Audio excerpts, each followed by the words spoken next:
online. Terima kasih, Namo Buddhaya Cici. Iya, terima kasih atas pertanyaannya. Kalau untuk seperti saya itu memang harus banyak praktek di tiap kehidupan. Jadi nggak hanya dari satu kehidupan.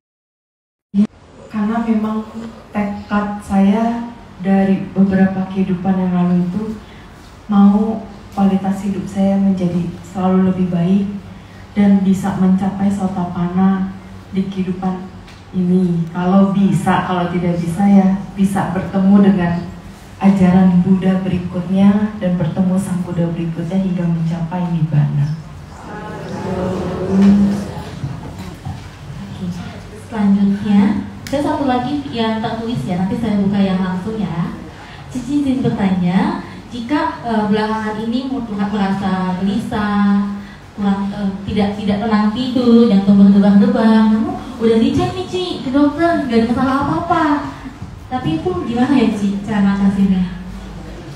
Maaf sebelumnya ini pertanyaan dari Tante Bomena. Silakan Cici.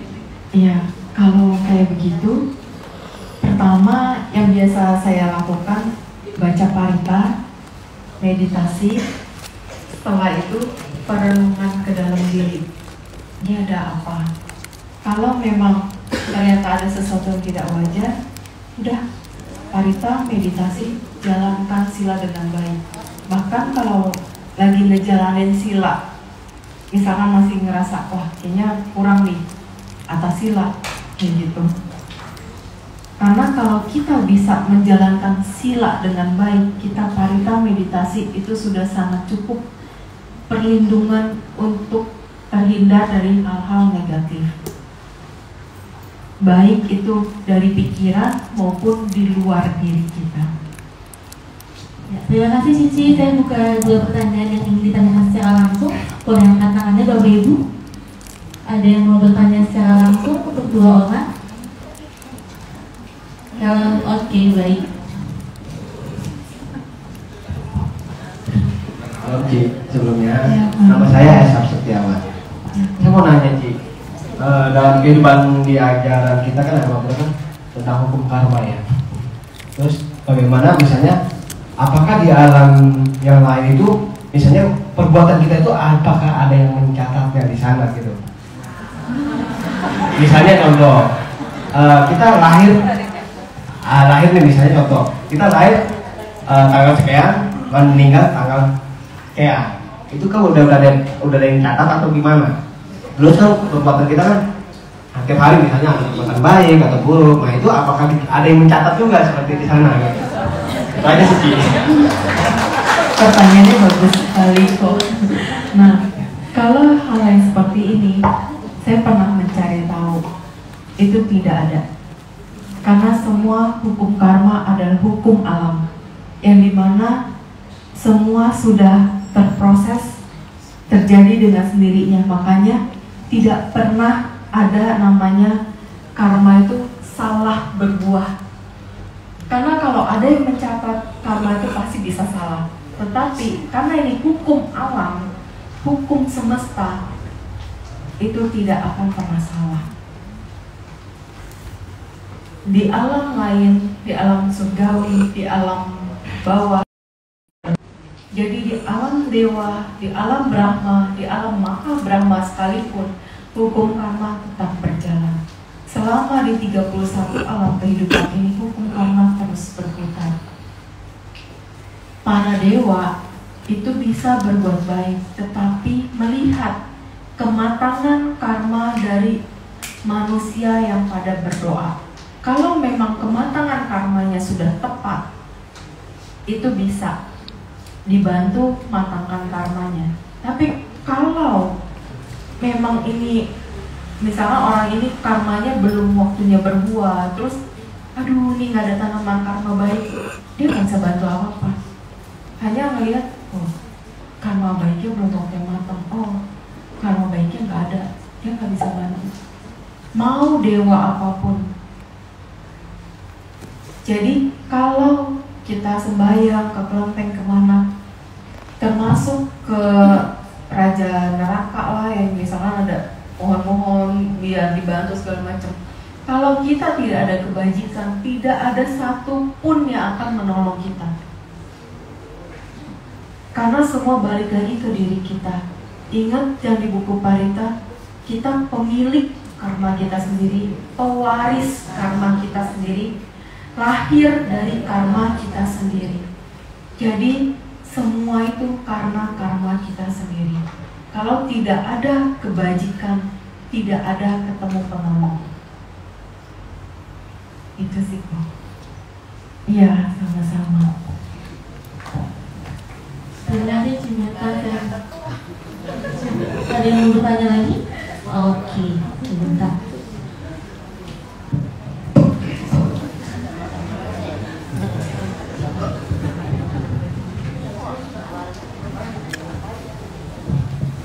Selamat malam, Ci. Namo Buddhaya. Iya, Namo Buddhaya. Ci, meditasi, apakah meditasi itu lebih superior dibanding Dhamma dan Sila? Terima kasih, minta penjelasan. Kalau meditasi itu kebajikan tertinggi, karena kebajikan tertinggi ini berpusat pada pikiran. Ketika kita bisa mengendalikan pikiran kita dengan baik, maka ucapan dan tingkah laku kita pasti terkendali.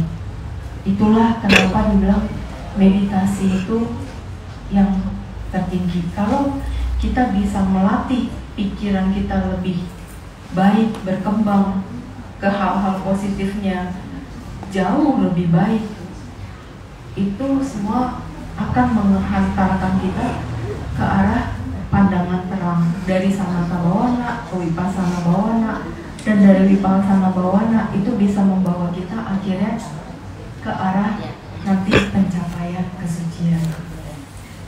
Gitu. Kalau dana handphone lo coba ketik, itu klik yang tadi saya share ke grup, dalam hal duniawi, bisa nyambung ke itu dalam nggak, hal ke yang wihara non duniawi. Gitu. ini.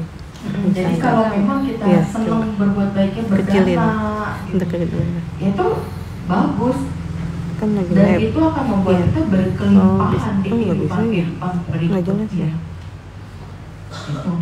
Yang penting setiap kita melakukan kebajikan Iya. dengan ketulusan, dengan keikhlasan. Kayak latihan meditasi nih. Tujuannya yang penting saya meditasi ini untuk ketenangan batin. Bukan untuk, oh saya mau bisa ini, saya bisa itu. Nanti ngaco Ya. meditasinya. Akhirnya salah jalan. Kalau udah salah jalan, mohon maaf, jadi gila, siapa yang disalahin? Diri sendiri kan. Sedangkan diri sendiri kok dibilang, oh ini salah kamu, salah objeknya, marah nggak? Marah lagi.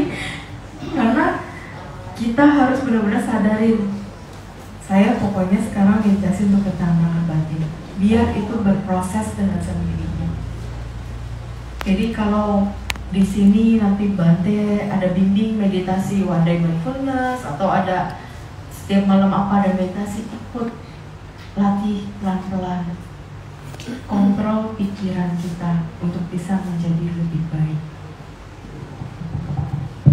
Ya, terima kasih Cimeta.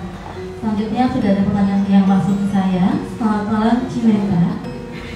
Apakah bayi yang keguguran bisa dikatakan ikut melakukan perbuatan baik saat dalam kandungan bersama ibunya yang melakukan banyak perbuatan baik, atau tidak dihukum haji? Ketika bayi di kandungan itu, dia ikut merasakan. Karena ketika orang tuanya, misal si ibu bahagia nih habis berbuat baik, bayi itu bisa tersenyum loh, bisa bahagia, bisa. Karena pada saat aku hamil, aku merasakan setiap kali habis melakukan kebaikan, si anak ini happy, tenang gitu. Terus bisa berasa gitu ketika dia bahagia, itu kita berasa. Terus kalau kita lagi menderita, kita sedih, kita nangis, baby itu kan juga terbawa. Makanya kadang ketika lahir, ada anak yang gampang banget diajarin berbuat baik, ada yang susah banget diajarin berbuat baik. Karena selain karma lampau, kondisi dia di dalam kandungan juga terpengaruh.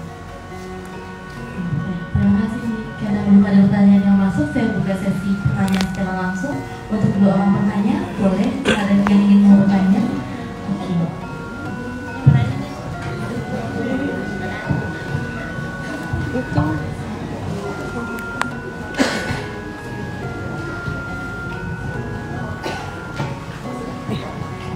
Suaranya nggak kedengeran. Ya, selamat malam, Namo Buddhaya. Ya, nama budaya.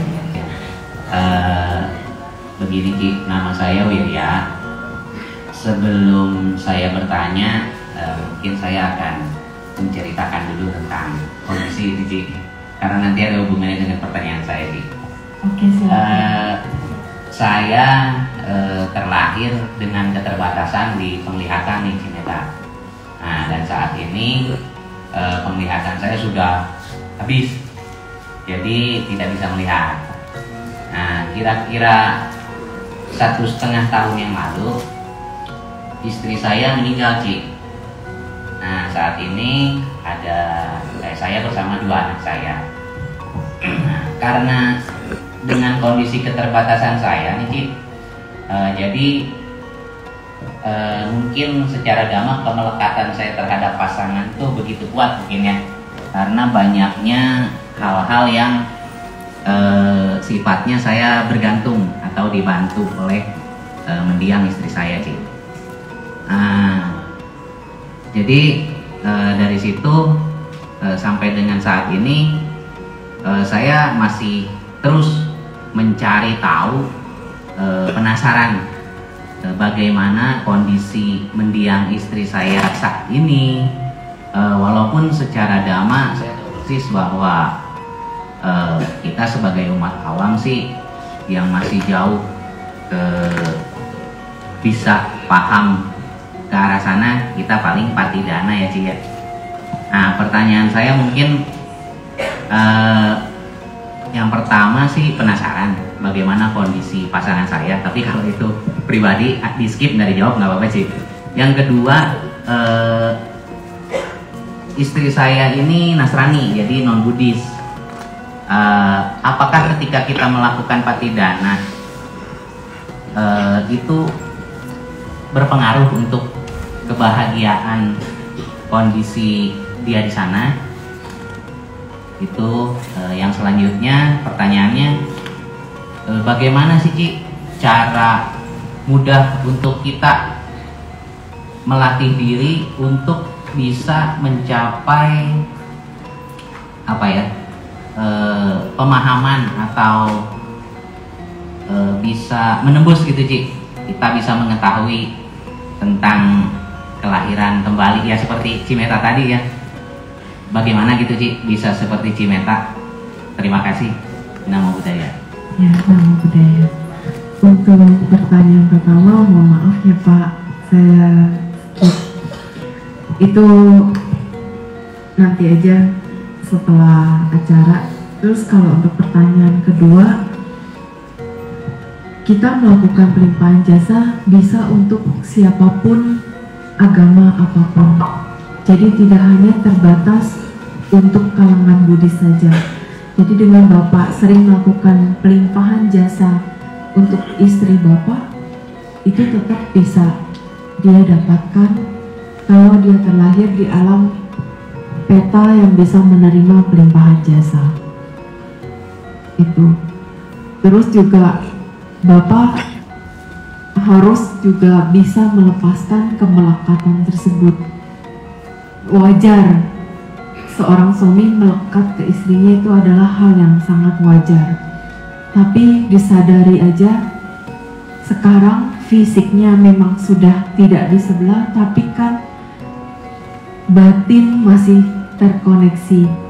Siapa tahu ikatan karma ini masih bisa berlanjut di kehidupan berikutnya. Jadi cukup disadari ini adalah perpisahan secara fisik, tapi batin kita masih terkoneksi, kayak gitu. Ketika Bapak sedih, wajar menangisinya, wajar merindukannya, tapi setelah itu ya Bapak bangkit lagi. Jadi jangan pernah tahan kalau Bapak mau nangis karena Bapak merindukannya. Biar perasaan itu mengalir dan akhirnya bisa lepas sendiri. Karena kalau Bapak tahan, kemelekatan makin kuat, kadang rasa ketidakrelaan itu juga muncul. Biar Bapak bisa merelakan, lagi sedih, rasakan sedih, keluarkan kesedihannya. Gitu. Terus untuk yang pertanyaan ketiga, untuk bisa seperti ini, tadi itu Pak, latihan harus terus kita latih dari sila, samadhi, praktek dhamma, praktekin dikit-dikit aja sampai akhirnya nanti bisa melewati semuanya. Kan semua proses yang nggak bisa kita seperti membalik telapak tangan gitu. Terus agar kehidupan mendatang, penglihatan kita semua bisa bagus, kita bisa mengkondisikan untuk berdana penerangan. Oke, terima kasih. Baik, selanjutnya apakah ada yang ingin bertanya lagi? Ibu Bapak?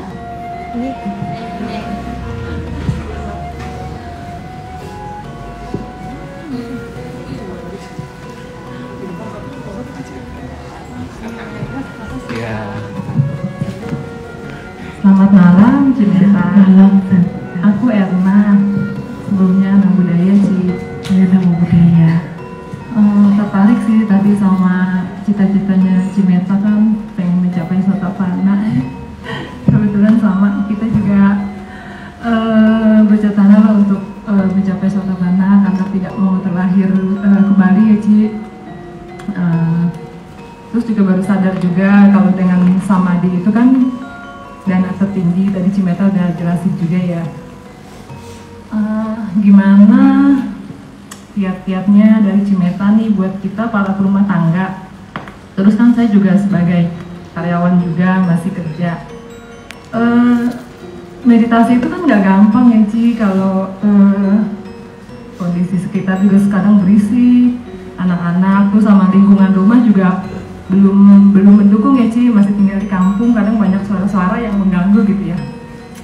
Disarankan untuk jamnya yang bagus jam berapa, terus ukuran istirahat, kan ada juga temen yang ngajakin tuh Ci meditasi bagusnya jam 3 pagi gitu ya. Saya udah coba Ci, awalnya sih dapet nih ya, udah mungkin semangat ya awal-awalnya dapat fokus, tapi kan nggak selamanya fokus kan ya Ci. Meditasi kadang pikirannya kelantur-lantur.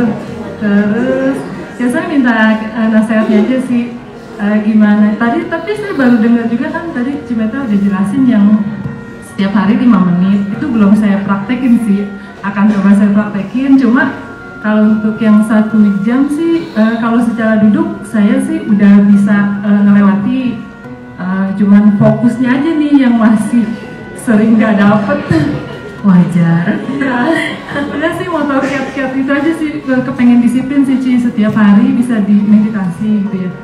Sama jam tidur Ci, kalau buat kita emang berapa jam gitu bagusnya. Terus ngantuk itu bener dari pikiran atau emang kita misalnya tidur 5 jam kayaknya kok lelah gitu.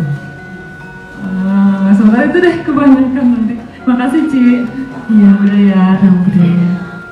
Tetap semua itu bersumbernya dari pikiran dulu gitu ya. Itu kalau untuk yang mengenai tadi memeditasi karena lingkungan kantor, lingkungan rumah tidak mendukung, itu juga pernah saya alami kayak gitu. Kalau di kantor kan memang kadang juga suka berisik segala macam. Saya sih nggak peduli dengan suara-suara di sekitar. Jadi kalau lagi aduh lelah banget nih ngeliat komputer, udah senderan dulu di kursi, tutup mata, udah sadarin nafas, kok enggak udah alarm nyala, udah lanjut kerja lagi. Karena kalau waktu saya masih kerja di kantoran gitu, nggak terlalu pusingin apa kata orang, omongan orang di sekitar kantor gitu, nggak peduli. Jadi lebih ambil sikap bodoh amat. Ya ketika pulang juga di rumah, dulu tuh masih tinggal di rumah mama, ya itu biasa kan kayak tukang roti lewat, nasi goreng lewat, terus berisik ini itu. Sadarin aja ya udah. Karena kalau kita dikit-dikit terusik oleh suara-suara kayak gitu, kita nggak akan pernah bisa meditasi, Ci. Jadi kita hanya fokusnya, dah pokoknya saya duduk dulu nih, duduk, sadarinnya nafas keluar, nafas masuk, terus butuh, sampai ketiduran nggak apa-apa. Karena sebenarnya semua balik lagi ke fokusnya kita. Kalau kita ke-trigger nih, ketarik dengan suara bakso, suara nasi goreng, akhirnya pikiran kita, aduh lapar jadi itu ngaco. Jadi kita latih, itu bener-bener latih nafas masuk, nafas keluar gitu. Misalnya untuk tutup mata, oh udah pikiran lari-lari nih, udah buka mata sambil ngelihat Buddha Rupang, ngelihat gambar Buddha, gambar Dewa Dewi yang lagi ada di rumah, gak apa-apa. Misalnya lagi buka YouTube nih tentang parita-parita atau ceramah dhamma, kadang kan ada buka bantainya, udah gak apa-apa, sambil liatin, sambil kita sadarin nafas masuk, nafas keluar, sambil ngedengerin, ngeliatin ceramah bante atau dengerin parita-parita di YouTube, itu juga gak apa-apa. Itu termasuk meditasi? Ngelatih fokus. Ngelatih fokus dulu. Jadi setelah ngelatih fokus, kita baru coba lagi duduk diam gitu. Karena ngelatih fokus itu harus kita coba sedikit-sedikit, terus coba caranya juga macam-macam. Nggak bisa dengan satu cara langsung itu nggak bisa, butuh proses, Koci. Ketika kita lagi mencari itu harus disadarin. Kesel mungkin ada karena nggak ketemu nih, nggak ketemu nih caranya yang ngeklik. Terus pelan-pelan, nanti juga ada saatnya ketemu. Oke. Semangat berlatih, Cici. Baik, Ci. Terima kasih, Budaya. Ci, boleh satu lagi nggak, Ci? Kebetulan suami saya, Ci. Malam Cimeta. Malam Budaya. Saya jangan kalah sama saya ngomongnya juga. Tadi saya tertarik ya Cimeta terkait dengan pesan Cimeta ya tentang Pancasila Buddhis kan ya. Yang bahaya itu kan dijaga apa? Siang lompat gitu kan, perkataan. Iya. Akibatnya kalau kita nggak jaga dengan baik bisa terlalu dalam eta. Karena terus pikiran juga ya Cimeta ya. Iya. Jakarta ya. Mungkin saya hubungkan dikit Cimeta ya dengan ini ya. Kita kan orang benteng nih. Channel benteng kebanyakan gitu kan. Kan tradisi kita kuat kan, sebenarnya kan baik untuk kita sebagai puja kepada para leluhur ya. Kalau kita menang dhamma sih oke, kita tahu kita itu sebagai puja. Tapi gini Ci ya, misalkan tetangga atau saudara kita nggak ngerti nih, udah biasa kayak manggil bapaknya, emaknya gitu kan, pas meninggal mau dikubur terus nanti apa namanya, kalau mau meninggal disembahykan ini tuh kayak kira-kira dia udah diajarin menjadi peta nggak sih, kira-kira sih? Udah diarahkan menjadi peta nggak sih kira-kira? Setelah ngeliatan Cimeta itu kira-kira banyakkan jadi peta atau jadi apa gitu, orang yang ngerti dhamma gitu kan. Orang tua sih banyak terus terang gitu kan, enggak, saya nggak bicara siapa gitu, orang tua gitu kan. Ya untuk kita sendiri misalnya gitu kan. Kedua, populasi peta itu banyak mana sih sama manusia sih gitu. Nah kalau saya pengen tahu, penasaran nih, kalau di film-film Conjuring orang itu kalau setan kan kira-kira gelap segala macam gitu. Kalau Cimeta dengan setan itu bisa nggak sih alamnya mereka biasa terang kayak gini atau lebih gelap gitu Ci? Itu yang paling ya. Terima kasih ya Batu.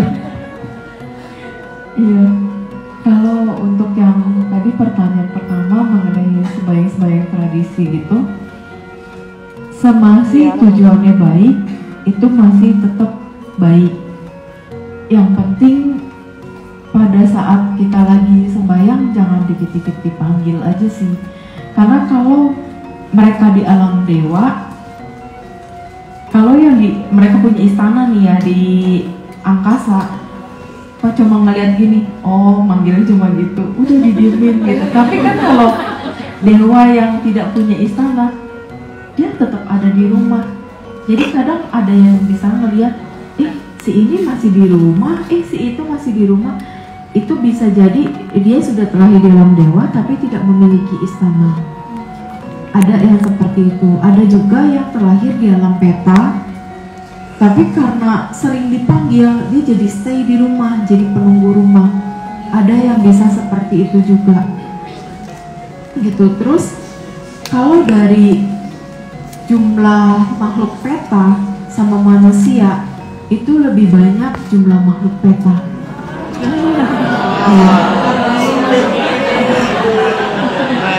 Dari banyaknya kelahiran yang sering aku lihat, orang meninggal kebanyakan lahirnya di peta. Yang terlahir di alam dewa jarang.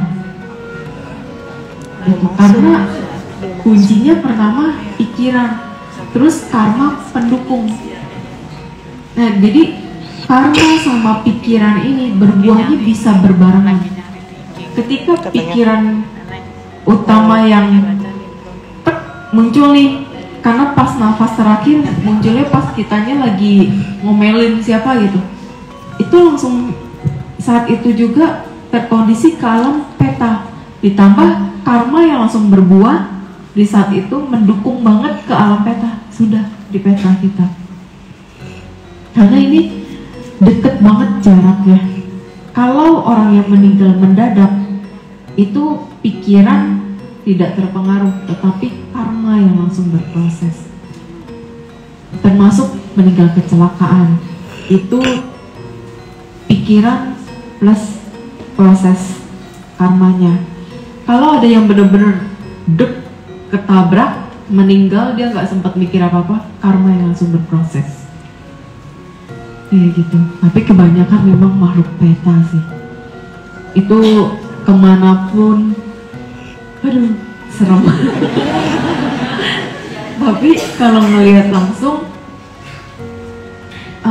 semenyeramkannya enggak seperti cerita di film. Yang mengagetkannya kalau dia munculnya mendadak gitu. Gitu sih kok. Kalau usia mereka, ya kalau makhluk apa ya ini ya, makhluk peta atau asura itu tidak ada batasan usia. Jadi bahkan ribuan ratusan tahun mereka bisa masih berada di sana kalau tidak ada sanak keluarga yang melakukan pelimpahan jasa. Dan juga kalau karma buruknya dan kondisi di alam peta itu lama. Ada yang sampai seperti itu. Terus siang malam mereka itu tidak terpengaruh. Jadi siang aja kadang bisa tetap terbang-terbangan di luar, di mana gitu.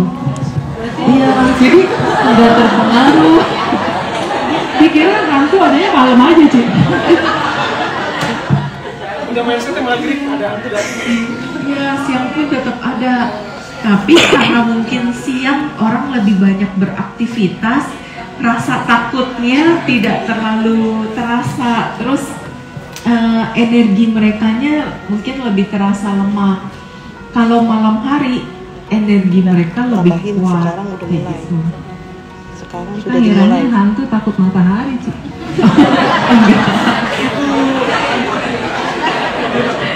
Udah, makasih ya Cimeta.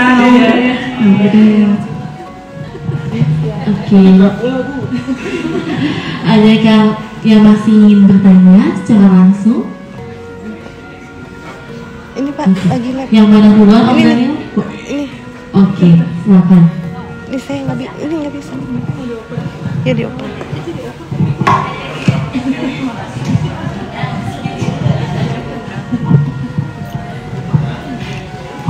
Bu Meta, Namo Buddhaya. Ya udah, sama teman sendiri begini rasa.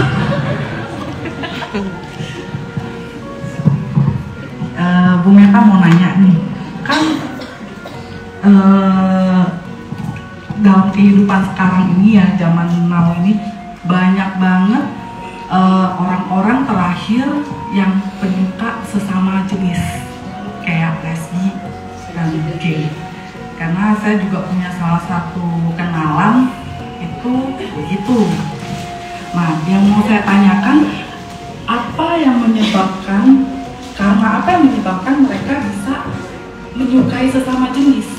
Apa yang apakah itu ada hubungannya dengan hubungan masa lalu ketika dia berumah tangga? Karena kan yang kita tahu ketika orang terakhir itu normalnya kan pria dan wanita.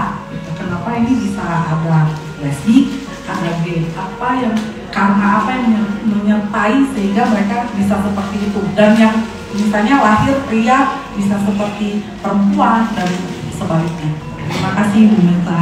Iya, pertanyaannya bagus sekali. Jadi kalau untuk mengenai orang-orang yang zaman now penyuka sesama jenis, itu memang tetap ada pengaruh dari kehidupan lampau.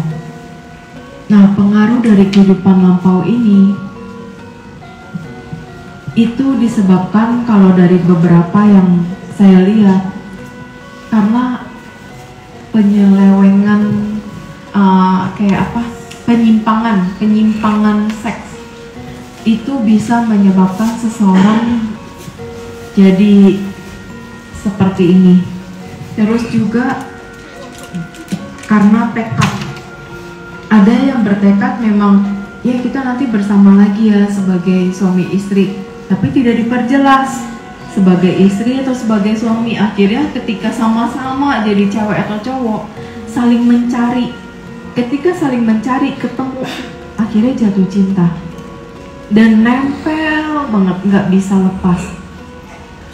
Terus ada juga yang memang karena dia sangat melekat dengan ketampanan dia, dengan kecantikan dia di masa lalu, merasa jadi primadona banyak orang, terus dia melakukan hal-hal yang tidak baik di kehidupan ini. Ada karma baik pendukung, dia bisa jadi manusia, tapi dia nggak bisa normal mencintai seseorangnya, bisa seperti itu. Makanya sekarang ini mohon maaf banyak banget kalau untuk urusan sila ketiga, banyak sekali penyimpangannya seperti itu. Terus cara menghadapi orang-orang di sekitar kita yang memang ada penyimpangan seperti itu, baiknya pertama kita nggak bisa langsung lekat, nggak bisa kita langsung membenci, nggak bisa kita langsung marahin, karena kadang di kondisi saat ini dia tidak siap dengan keadaan ini. Misalkan yang pernah aku temuin, dia seorang wanita tapi tidak suka dengan fisik wanita. Dia merasa dia terperangkap di dalam tubuh wanita. Sebenarnya bukan terperangkap, karena dia melakukan karma yang buruk sekali sampai akhirnya dia tidak bisa menjadi seorang laki-laki, dia harus menjalani karma sebagai seorang perempuan. Kalau ketika dia sudah di kondisi ini, keluarganya menjauhi, itu akan memperburuk keadaan. Jadi kalau ada sanak keluarga kita yang ternyata mengalami hal demikian, baiknya kita rangkul, jangan kita jauhi, jangan kita musuhi, karena dia akan menjadi pribadi yang mohon maaf punya dua kepribadian. Jadi di satu sisi dia bisa ada sisi lembut sebagai perempuan, tapi di sisi lain dia bisa menjadi seseorang yang kasar, yang tidak terima dengan keadaan, dan akhirnya emosionalnya 2 kali lipat dari orang normalnya gitu. Makanya kalau ada sanak saudara atau teman yang mengalami seperti itu, kita rangkul, kita kasih tahu, nggak usah takut, nggak usah khawatir dengan keadaan yang seperti ini, karena kamu sedang jalanin karmanya kamu. Kita nggak bisa berbuat apa-apa kecuali menerima ini adalah bagian dari karmaku, jalanin. Sekarang pokoknya aku harus bisa menjadi lebih baik, pribadi yang lebih baik dengan mengkondisikan berbagai hal, bentuk-bentuk kebaikan gitu. Kalau kita bisa arahkan ke arah hal-hal yang baik dan positif, dan dia bisa menerima kebaikan itu, menerima nasihat dari kita semua, hidupnya akan jauh lebih baik. Dan dia bisa menunjukkan, oke, gue bisa tunjukin gue juga bisa sukses dari orang normal umumnya. Dan kalau bisa seperti itu, kita kan sebagai teman, sebagai keluarga ada rasa bangga. Akhirnya dia bisa maju, dia bisa hebat di luar kekurangannya ini.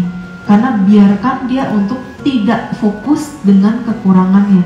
Kalau dia fokus dengan kekurangannya ini, karena dia tidak menerima keadaan fisiknya, itu hanya timbul pemberontakan, bukan kebahagiaan, bukan kesuksesan yang dia terima, tapi kehancuran. Itu. Kalau kita bisa membantu orang-orang sekitar kita untuk bangkit, itu secara tidak langsung kita juga mendapatkan karma baiknya. Tanpa kita harapkan pun itu sudah terjadi. Oke, terima kasih Cimeta.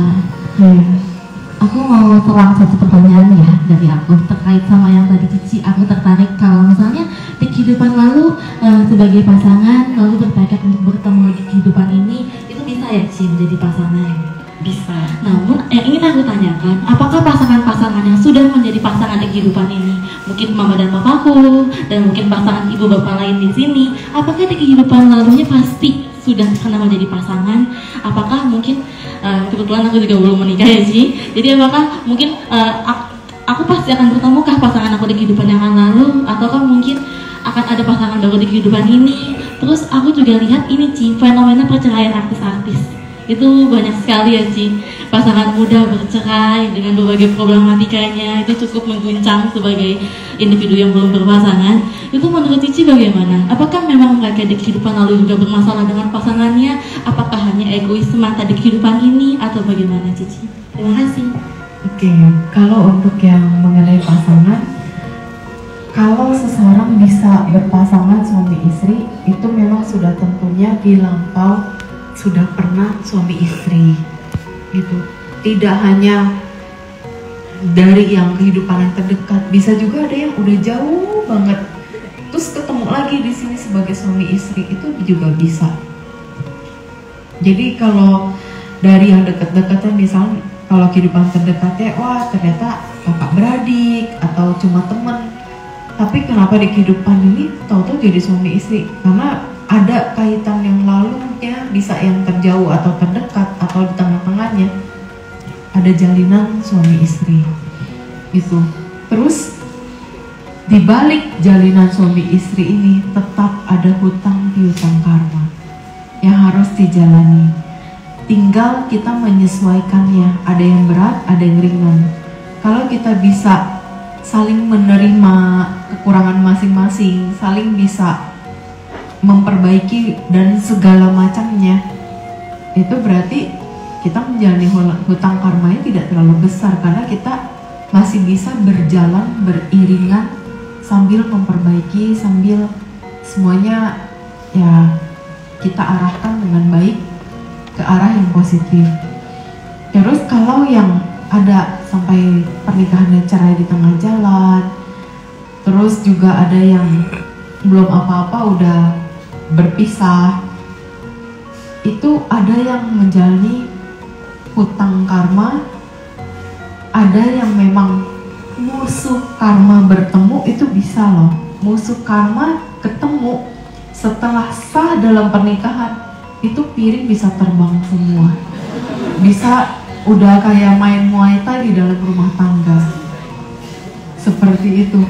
Jadi kalau musuh karma bertemu bisa juga seperti itu, sampai misalkan ada akhirnya saudara atau keluarga yang sadar, wah ini nggak bisa nih dibiarin, ini bahaya gitu, bisa ada kematian kalau ini dibiarkan. Ya udah, kalau wasit itu bisa membantu melerai, terus mendamaikan, biar mereka bisa jalin baik-baik, ya bagus. Tapi yang paling berat itu musuh karma bertemu, karena serba salah. Kalau dibikin cerai, kitanya dosa, tapi si yang melakukan, yang sudah si musuh karma bertemu juga ini bahaya. Nah itu tergantung kebijaksanaan kedua keluarga mau gimana. Jadi keluarga kedua belah pihak itu sangat berperan. Kalau musuh karma bertemu dan menjadi satu, dan amit-amit ya kita jangan sampai ketemu musuh karma sebagai pasangan itu paling complicated gitu. Terus kalau yang berumah tangga tengah jalan bisa cerai, ada yang memang pernikahan di kehidupan sekarang nih menyelesaikan sisa hutang karma yang lalu ini sebagai suami istri di kehidupan ini selesai, udah kayak jalan masing-masing. Pisahnya baik-baik, jadi ketika pisah baik-baik itu mereka tetap bisa berteman, tetap bisa berhubungan baik, semuanya nggak ada kendala. Jadi jodoh sebagai suami istrinya udah usai, tapi jodoh sebagai temennya masih berlanjut. Ada yang seperti itu, tapi itu jarang. Itu kebanyakan ya kalau orang tua kita diselesaikan sampai akhir. Tapi zaman sekarang itu banyak banget yang setengah jalan sudah usai. Karena kalau yang artis-artis ya itu lebih ke kadang godaan lebih banyak sih dibanding orang biasa. Kalau kita orang biasa godaannya apa sih? Paling sila ketiga yang paling sering terjadi. Tinggal pasangannya bisa menerima atau tidak bisa menerima gitu. Tapi kalau artis ya banyak macam lah ya, complicated gitu. Jadi kalau untuk yang jomblo juga nggak usah khawatir, pasti nanti juga akan ada saatnya ketemu pasangan yang tepat. Yang penting kita sadar untuk bisa terus memperbaiki diri kita, terus juga kita sabar sambil menanti orang yang tepat untuk kita. Nggak usah diburu-buru waktu, nggak usah diburu-buru umur, nggak usah takut dikejar-kejar orang tua. Yang penting yakinin kita merit mau bahagia, bukan untuk disiksa, bukan untuk menderita, bukan karena terpaksa. Sampai kita akhirnya menemukan pasangan kita yang bisa happy ending sampai maut yang memisahkan. Nah, gitu. Cimeta, aku mau tambah sedikit deh Cia. Aku mau minta tips nih Ci. Aku sebagai individu yang belum menikah dan sedang proses untuk berkenalan dengan pasangan. Kira-kira tipsnya apa nih Ci dari Cimeta sebagai yang sudah menikah agar bisa kedepannya sama-sama baik gitu Ci? Apa aja hal-hal yang harus kita kan dua individu yang berbeda dengan dua pola pikiran berbeda. Itu kan umum terjadi ya sih. Jadi itu gimana sih caranya untuk apakah harus menemukan satu titik yang sama ataukah memang harus menghargai perbedaan? Itu bagaimana ya Ci? Tips and trick-nya nih untuk semuanya. Iya. Kalau untuk hal tersebut, pertama kita tadi itu yang aku bilang berubah dulu untuk menintrospeksi apa yang perlu kita perbaiki di dalam diri kita dulu. Apakah kita terlalu egois? Apakah kita terlalu temperamen? Itu perlu kita perbaiki, kita kurangin. Terus ketika sudah ketemu penyesuaian itu, kita harus saling menunjukkan sifat asli masing-masing. Sudah tahu kejelekan keburukannya seperti apa, kita bisa nerima, keluarga kita bisa nerima, lanjut. Kalau memang sudah tahu, wah kasar nih, kalau kasar suka mukul, ya lebih baik hindarin sebelum kita bonyok di tangan dia setelah menikah gitu. Jangan, mohon maaf, jangan kasarnya tuh seperti kita orang bodoh karena cinta. Udah tahu kasar, udah tahu tukang mukul, kita masih tetap mau sampai merit. Itu kita sama aja kayak nyerahin diri untuk kita dibunuh kayak gitu. Jadi kita harus bisa pakai logika juga. Cinta boleh tapi jangan sampai berlebihan. Terima kasih Cimeta. Selanjutnya aku mau buka pertanyaan lagi. Silakan. Oke, nanti habis ini ya Ci. Cici yang baju hijau dulu. Mic-nya boleh pakai.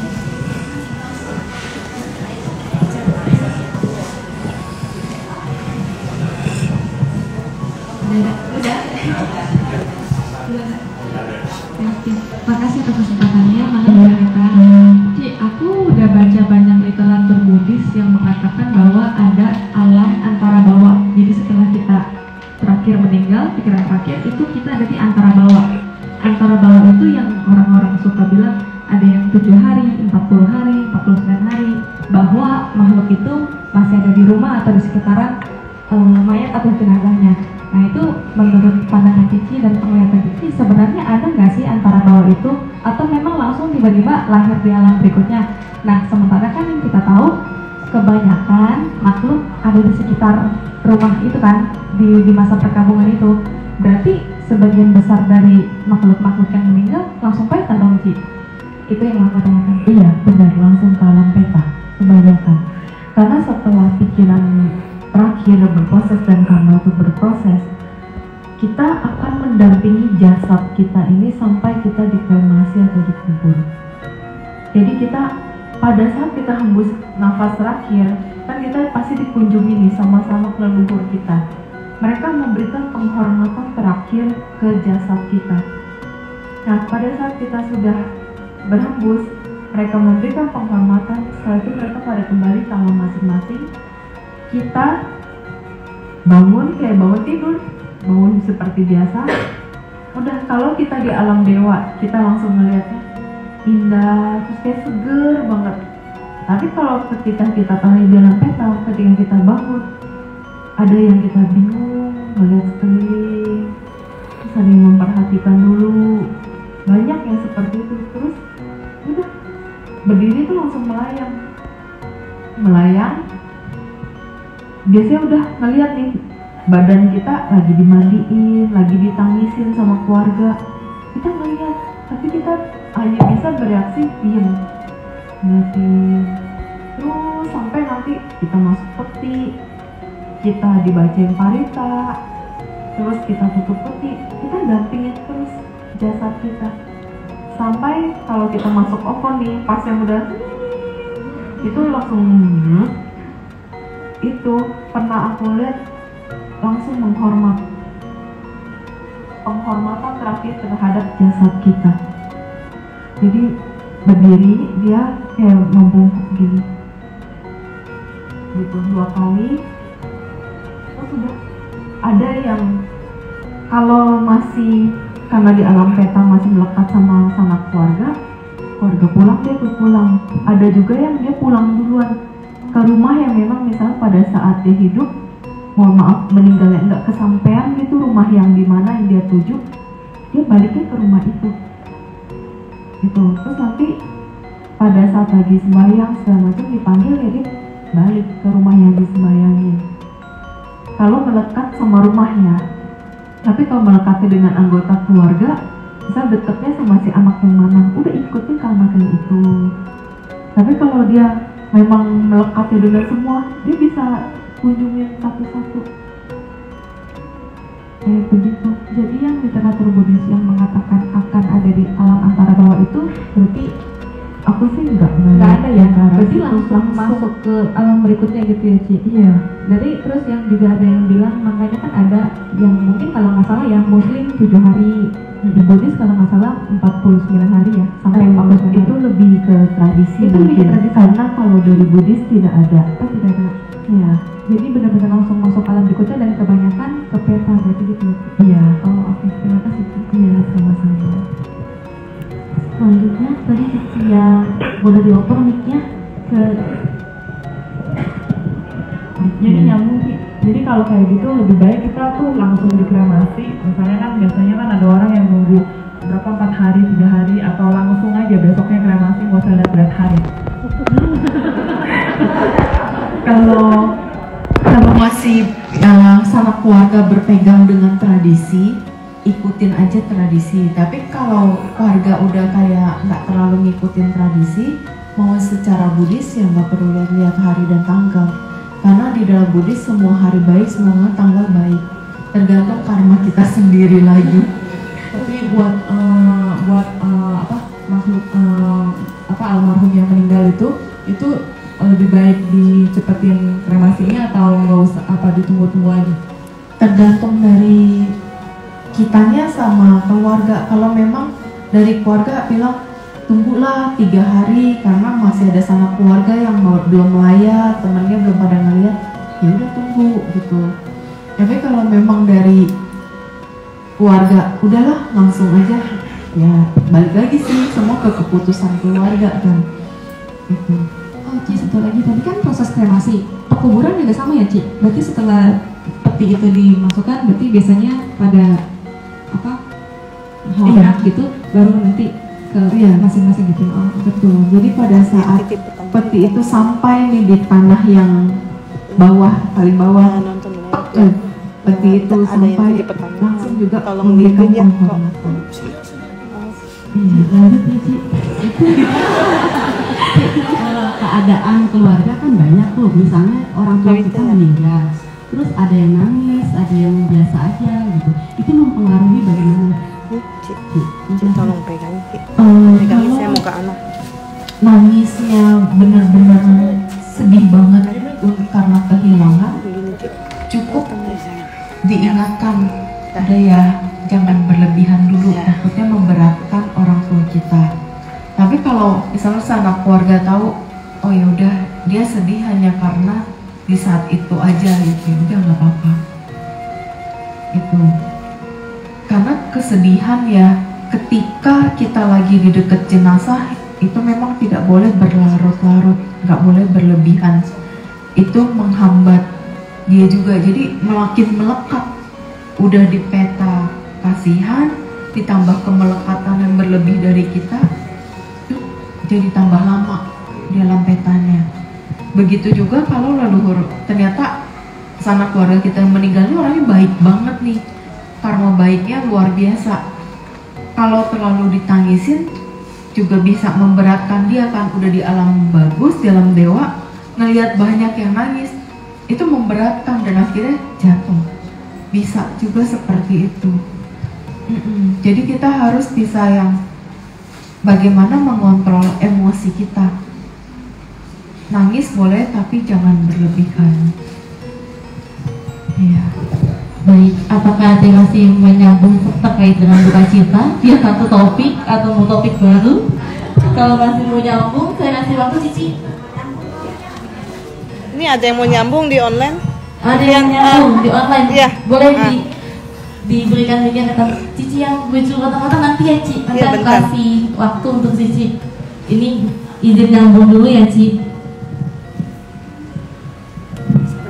Di dalam tradisi Chinese kita kan sering bakar bajuan dan lain-lain. Apakah itu akan sampai ke keluarga kita yang sudah meninggal, Ci? Makasih. Ini sama ya? Kalau untuk tradisi seperti itu lakukan nggak apa-apa, tapi tidak sampai itu karena mereka melihat sendiri, mereka melihat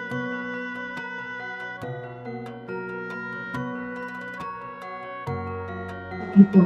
Tapi kalau yang sudah terlahir di alam dewa, tinggal mikir, saya mau hari ini mau pakai baju ini, ganti. Terus nanti besok misalnya, saya mau ke rumah anak yang ini, tinggal mikir, saya mau ganti baju, ganti lagi bajunya. Itu kalau di alam dewa. Jadi bakar-bakarin bajunya. Tapi kalau untuk menghormati tradisi itu silahkan gitu. Terus juga kalau ada yang dimimpiin dia butuh baju, butuh sandal, nah itu dana jubah ke Bante atau kita berdana baju baru ke orang yang membutuhkan. Nah baju baru itu nggak perlu bermerek, yang penting kita bajunya masih bagus, nggak bolong, masih layak pakai. Kita berdana ke yang memang orang itu memerlukan pakaian, memerlukan sandal. Terus dalam hati kita bilang, semoga pelimpahan jasa ini mengkondisikan almarhum A ini bisa bahagia.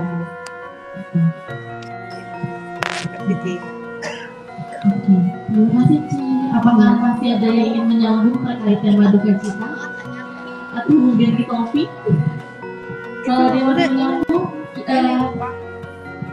oke, terkait topik ya Ci. Oke. Ini ada rumah-rumahan katanya. Udah Ki. Satu lagi kan Iya, udah tradisi Chinese juga yang nyambung itu kita kan sekalian nyambung berupa-rupa makanan. Ada yang segala jenis daging ada, buah ada, buah juga ada. bermanfaat maksimal, karena kalau dilihat dari tradisi kan sebanyak itu, tapi kalau dari sisi Buddhis yang mungkin sebagian Theravada hanya buang-buang aja, dan itu pun juga dilakukan karena memang untuk apa simbolis dan segala macam. Mana yang benar-benar maksimal manfaatnya itu sama aja, karena untuk simbol penghormatan. Hanya bedanya cara tradisi dengan cara Buddhis gitu. Terus juga kalau ada sanak keluarga yang lahir di alam beta kelaparan, kalau disajikan ada daging-dagingan, mohon maaf nih, mereka nggak boleh sentuh.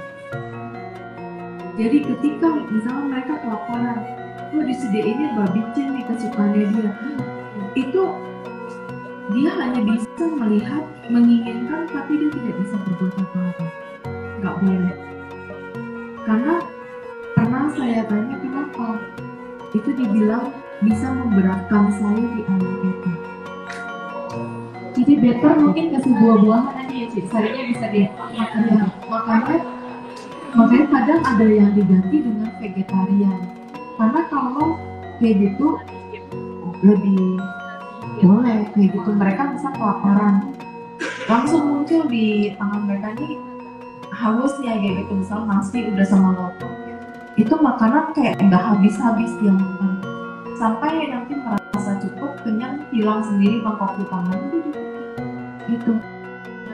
Tapi kalau dia pengen banget ke daging, itu nggak bisa, itu nggak jadi apa-apa, di tangannya kosong, nggak cuma nasi putih doang kok, nggak ada lauk yang dia suka. Nah, jadi biasanya dia cuma ngeliat, meratapi, ada kalau yang benar-benar kelaparan dia tetap makan, yang enggak nanti dia hilang aja pergi kayak gitu sih. Jadi berarti lebih ke simbolis aja ya sih untuk makanan-makanan yang banyak gitu. Iya.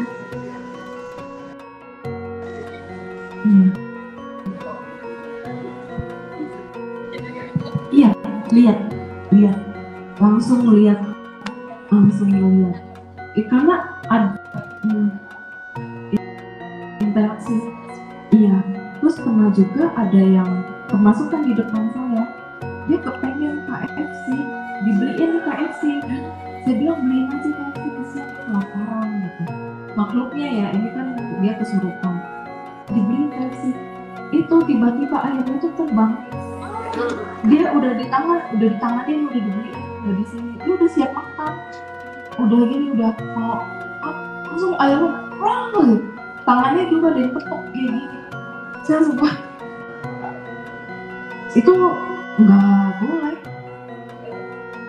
Iya, ada yang petok, orang kita nggak ada yang deket-deket kok, nggak ada yang nyenggol tangannya juga, membiarkan dia ya udahlah kelaparan makan. Karena saya dulu tuh mau lihat, oh ini mungkin boleh kayak gitu, ternyata terbang ayamnya sampai tangannya itu ditepok. Melihat sosoknya nepoknya itu kayak yang ngejagain alam sama, kayak tangannya ini lagi mau iwak, mengepal ini, ayamnya yang dia lagi pegang gitu.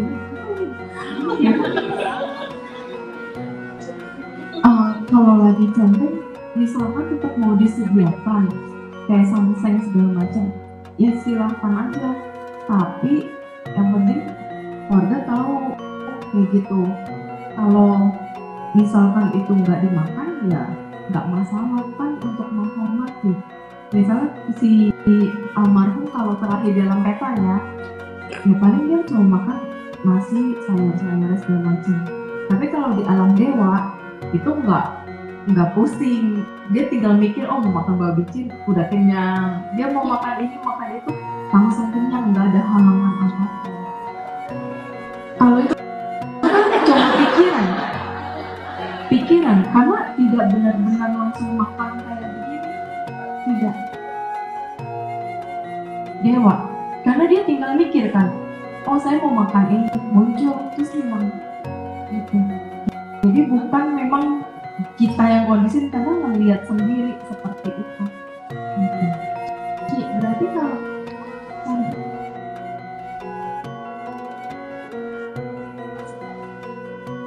aku masih kebanyakan dewa-dewa cuma kayak kumpul-kumpul gitu sih, yang mereka kadang ikutan menikmati, ya mereka tiba-tiba kayak pegang buah, tapi sambil dimain-mainin gitu, ketawa ngobrol sama keluarga gitu. Iya sambil kayak dimain-mainin gitu. Iya. Cik, berarti kalau misalnya kita, tadi kan bikin VG bisa dinikmati atau dimakan. Nah, kalau misalnya kita masak ada campuran ebi kan itu hewan-hewannya ya, Cik. Itu juga berarti nggak bisa. Oh, kalau ebi, aku kurang tahu ya, karena belum pernah ngeliat kalau yang dicampurin ebi dia makannya seperti apa, nggak ngeliat. Aku cuma ngeliat yang pas bener-bener kayak disajiin daging itu yang nggak bisa, enggak kayak gitu. Baik. Untuk pertanyaan terkait duka cita boleh satu lagi langsung closing, pertanyaan closing dari Cici, atau udah tidak ada lagi yang terkait duka cita terkait duka cita atau topik baru? Oh ya udah, nanti dua pertanyaan terakhir ya dari Cici dan Cici yang di ujung. Bang Cici yang di dulu boleh. Berani cerita yang jujur. Saya cuma ingin menanyakan kalau ada dua orang yang banyak berbuat jahat sama orang berbuat baik. Kalau misalnya dia kerjaannya marah-marah, gosip, pokoknya menyakitin orang terus, apakah benar kalau seandainya dia itu ditemeninnya, dideketinnya pada asal-asal setan-setan gitu, karena kan satu tim, satu frekuensi, ya kan? Gitu. Terus apakah benar kalau seandainya dia sering berbuat kebajikan, latihan sila, baca parita, meditasi, apapun gitu, terus dia dilindunginya sama para dewa, leluhur-leluhur pun puji-pujinya juga yang baik-baik gitu. Apakah benar seperti itu, Ci? Terus yang kedua, gimana? Ayo kita itu aja katanya. Terima kasih ya, Ci. Ya. Itu memang bisa seperti apa yang Cici bilang. Jadi kalau orang yang terlalu negatif, ya kecenderungannya sih dideketin makhluk-makhluk yang negatif. Gitu. Memang dideketin sama frekuensi. Begitu juga yang senang berbuat baik. Jadi kadang-kadang misalkan ada sama teman-teman yang senang berbuat baik nih, dideketinnya sama dewa-dewi, terus ada yang melindunginya dewa-dewi gitu. Itu penting sih ya. Jadi misalnya umpama nih, ibu kita kesel, marah, terus sampai nggak terkendali gitu kan. Jadi itu ada efeknya pengaruh energi dari asura itu sendiri sih. Iya. Gitu ya, Ci ya. Terus kalau misalnya kan kita ada yang tenangnya itu juga ada aura positif dari para leluhur gitu ya, Ci. Jadi kalau misalnya umpama Ci, kan ada orang-orang katanya ada kunci-kunci, setiap orang pasti ada kuncinya masing-masing katanya. Saya udah nggak tahu Ci. Apakah benar maksudnya kalau misalnya kalau kita auranya positif, para leluhur-leluhurnya juga yang positif juga. Apakah kalau misalnya aura negatif dan itu kucing-kucingnya juga yang negatif juga gitu sih. Yang dibilang kucing sebenarnya itu karma baik kita sendiri, bukan sosok. Kalau sosok yang tadi di awal-awal aku udah kasih tahu, mereka bisa dekat karena ada koneksi karma. Kalau memang karma baiknya kita banyak berbuah, terus juga kita juga senang menanam karma baik, itu para dewa-dewi senang mendekat gitu. Iya, tapi bukan berarti dewa-dewi itu yang akan terus-terusan membantu kita. Itu hanya ada di dekat sekitar kita, tetap yang menolong kita, karma baik kita sendiri. Gitu. Dewa-dewi itu kadang hanya membantu mematangkan karma baik yang memang sudah dekat banget mau berbuah. Tapi kalau belum mampunya, masih jauh nih, ini juga nggak bisa mematangkan begitu aja. Ya. Sebenarnya maaf karena sebenarnya sudah jam 9 sudah berakhir, tapi kita sudah menjanjikan satu pertanyaan terakhir, boleh tolong dibantu ya Cici? Baik, terima kasih Nama Budaya Cimeta. yang ingin saya tanyakan, pernah kita kan nggak tahu leluhur kita ini terakhir, mungkin ada yang di alam dewa, ada juga yang di alam peta. Nah, saat kita melakukan pelimpahan jasa, kan kita menyebutkan untuk semua leluhur kita, gitu ya. Nah, untuk leluhur kita yang mungkin di alam dewa ini, apakah bisa menerima pelimpahan jasa kita? Karena kan di alam dewa tadi kita bilang kan tinggal berpikir sudah langsung menghasilkan, mendapatkan. Itu aja juga. Terima kasih. Kalau di dewa, untuk bisa mereka melakukan sebaik lagi dengan diajak.